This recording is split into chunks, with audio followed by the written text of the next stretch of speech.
हुकूकुल इबाद का मामला बहुत संगीन है। मैं अक्सर हमेशा बताता हूँ कि हुकूकुल्लाह है तो अल्लाह माफ़ करेगा, वो अल्लाह के इख्तियार में, अल्लाह चाहेगा तो माफ़ करेगा, ऑप्शन है। और अल्लाह की रहमत से उम्मीद रखो कि अल्लाह रब्बुल आलमीन हमारे गुनाहों को माफ़ करेगा।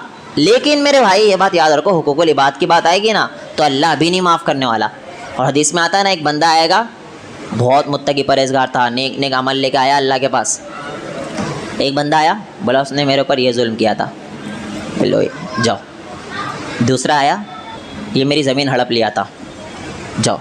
तीसरा आया, इसने मुझे गालियाँ दिया था, दिल्ली का ट्रेंड गाली, क्या बोलेगा, मुझे गालियाँ दिया था दुनिया में, अल्लाह कहेगा ये लो जाओ। ऐसे कर करके ज़ीरो। अरे भाई इतना बड़ा हुआ पहाड़, नेकियों का अंबार लेकर जो बंदा आया ना उसका ज़ीरो हो गया। अब क्या हुआ, फिर भी पब्लिक आ ही रही है, पब्लिक आके बोल रही है ये मुझे ये परेशान किया, ये सताया, मेरे बच्चों को बुरा भला कहा, मेरी बेटी के ऊपर जुल्म किया, ये सारी चीज़ें आ ही रहा है अभी ना। तो अल्लाह क्या कहेगा पता है, फरिश्तों को एक काम करो ना, अब इनके गुनाह इस पे डाल दो। अब उसके गुनाह इसके पास आते जाएंगे और ऐसा लेवल पर पहुंच जाएगा वो कि अब जहन्नम के अलावा कोई रास्ता नहीं होगा। तो भाई हुकूकुल इबाद को हल्के में ना लो। हुकूकुल इबाद ऐसी चीज़ है जिसे अल्लाह रब्बुल आलमीन भी माफ़ करने वाला नहीं है। और ये बात याद रखना, बंदा नहीं माफ़ करेगा। पूछो क्यों?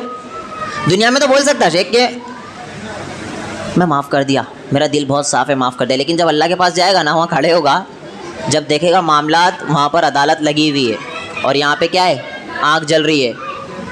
जैसे ही जहन्नम वाले अमल है तो उसे यहाँ धकेल दिया जाएगा, आग में फेंक दिया जाएगा। और आग ऐसी आग, अल्लाहु अकबर, एक चिंगारी गिर जाए तो दुनिया जल के राख हो जाए। जब ये आग देखेगा ना वो कहेगा ना ना ना ना मैं नहीं माफ़ नहीं किया, किसको लाओ मेरा, ऐसा बोलेगा वो। तो ये चीज़ें निकाल दो कि लोग माफ़ कर देंगे। हाँ, लेकिन आप ऐसा जज्बा रखो कि लोगों को माफ़ करना सीखो, लोगों को माफ़ कर दो, लेकिन दूसरे से उम्मीद ना लगाओ, गुनाहों से बचने की कोशिश करो, हुकूकुल इबाद ख़ास तौर से।